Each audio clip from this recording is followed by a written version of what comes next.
You gotta understand, these elites are into DMT, aliens, and mind control. And I'm sick of it. This is a very annoying device sometimes. There we go. Bringing in that rainbow. I'm all about the rainbow, okay? Hamburger colors, serpentine. I'm gonna go with summertime. Hot times? No. Let's go with olive. It'd be like camouflage and shit. Alright, this next video, it's gonna show you some New Age spiritualism from two sides. First, I'm going to show you this guy I ran into on this new channel. And then I'm going to show you some hardcore.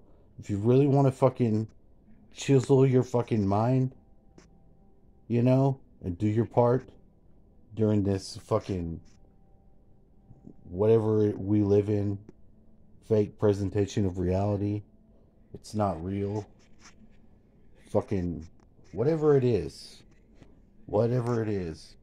Just show you two examples. Now, the first guy, it's not a bad guy. I'm not saying that. But what I'm telling you is, it's not what I'm feeling at all. In fact, just being hit with it, I thought it was a bit silly. So let's continue.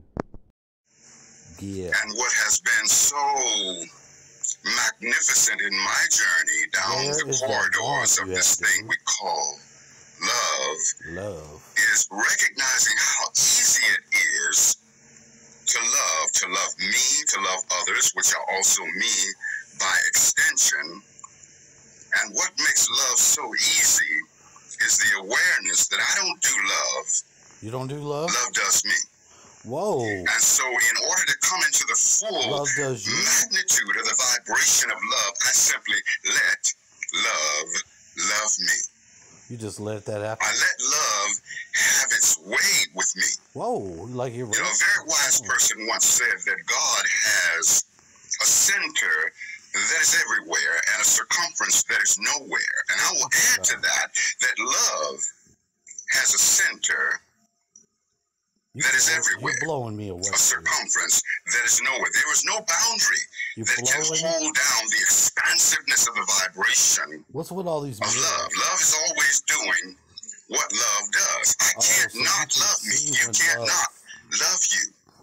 What can happen is we allow our attention.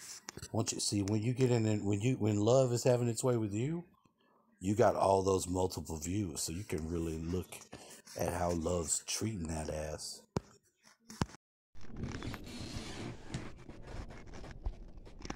I've got to give that guy some credit with the love. But compared to Mark Passio, who's a ball breaker, because sometimes you need your fucking balls broke to know what the fuck's going on. He's looking at the, he's breaking down the new Matrix movie. So, and he'll get in your shit. And he says people absolutely do need to be woke up. If you don't think that people need woke up, you're fucking not done with your work. You need to fucking wake up, you dumb son of a bitch. Matrix.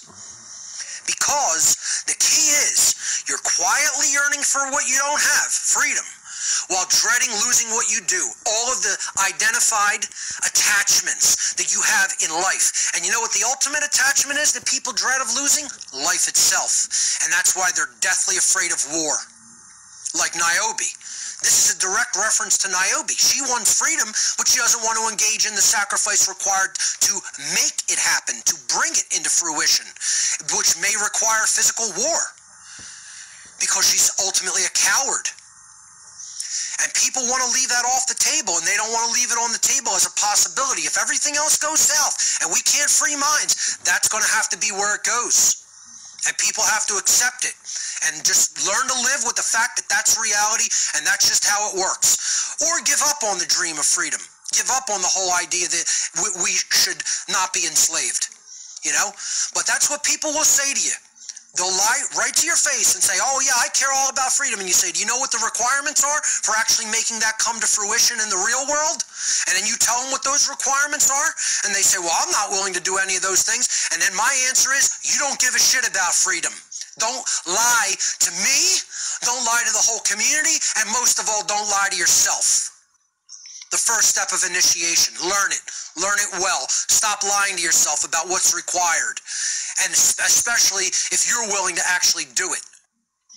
Then don't tell me you're interested in freedom if you're not.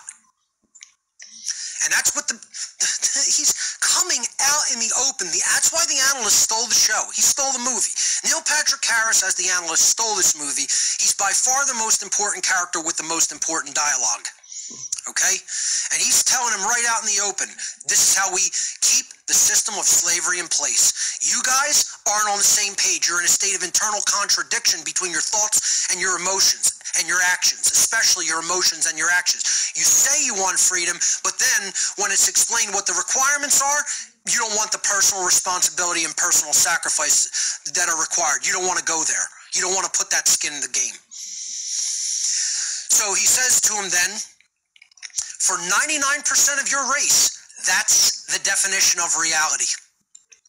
And he's absolutely correct. He's speaking the words of truth, again, coming through the mouth of the villain, a big Hollywood technique. He says, desire and fear, baby, just giving the people what they want, right? So sarcastically putting it right out there in the open to people. And many people still can't see it. He's telling them what their own mindset is as a deep psychologist, a deep occult psychologist and social engineer. And people who watch this film still can't understand they're talking about you. They're talking about you who haven't developed true intelligence, true care, and right action and willpower. Haven't done it. And courage to make the sacrifices that are going to be required to really change things in our world. Beautiful dialogue here.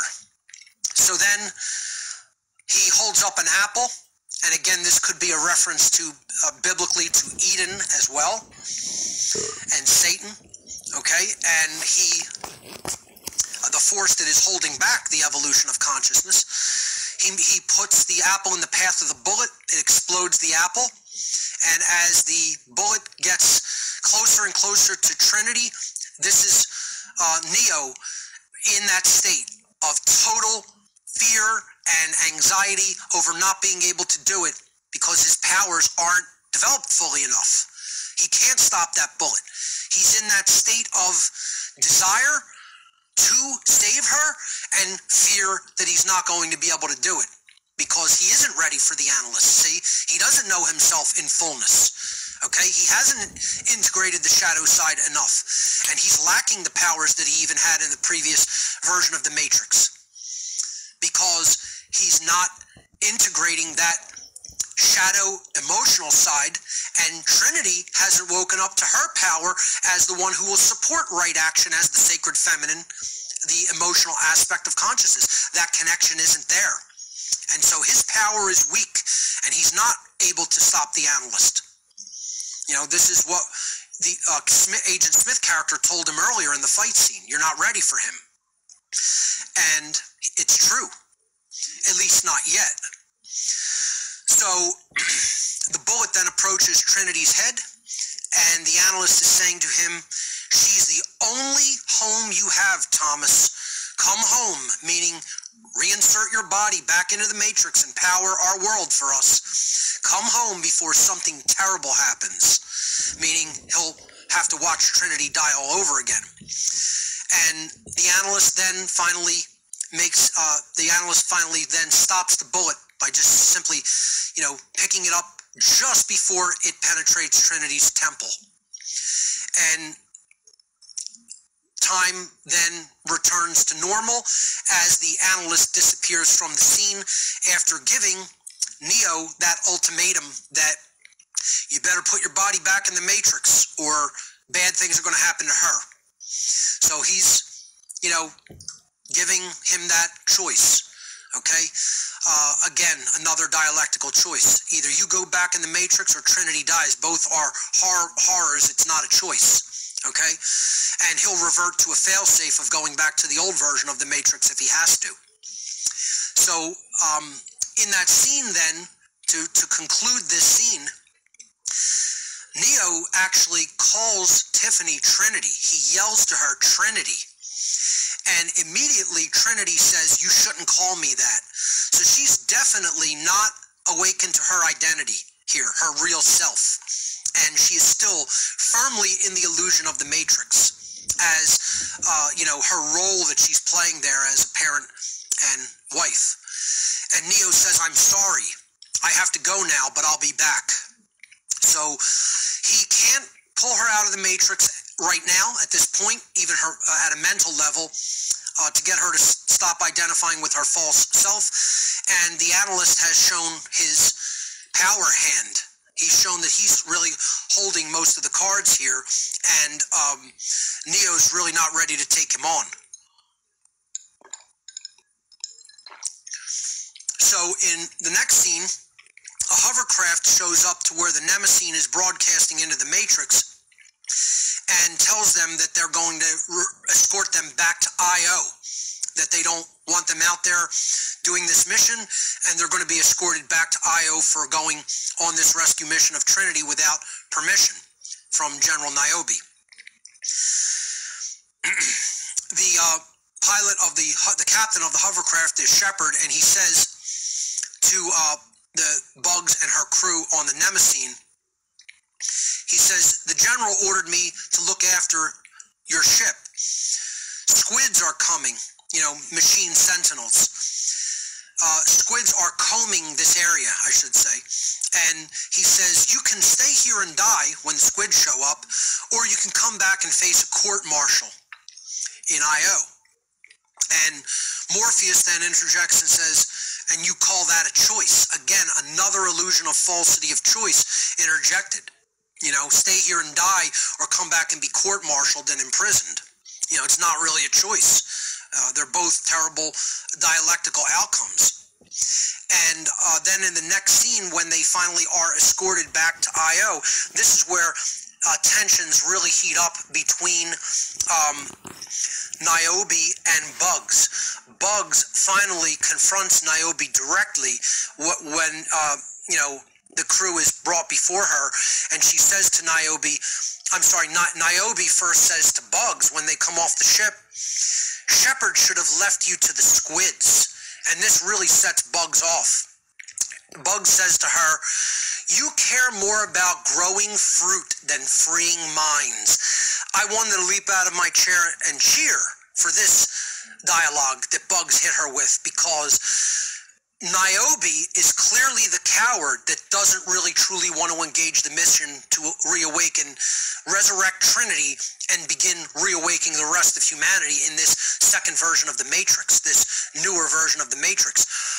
She's just content, cowardly-like, to sit in Io, cloaked from the machines, trying to allow this semi-truce to exist between the machine world and the human world, and not take any real-world action, and simply live in as close to a state of comfort, of human comfort, as they can in the city of Io. This is all the people that just want to go and start farms out in the wilderness and live out in the middle of absolutely nowhere, not engaging the mind-controlled masses, not really speaking out in a big way and making people understand that we have to wake others up, that it isn't about just, staying silent and doing what you're doing and making your life as comfortable as possible. This is the illusion. This is the fantasy world that the new age and the system wants to feed you. And I'll tell you right now, I'm tired of the lies. If it comes to war, it's war. You wake people up. I'm sick of it! And then the alternative, if they ain't gonna wake up, is fucking war. Sounds like business to me, baby.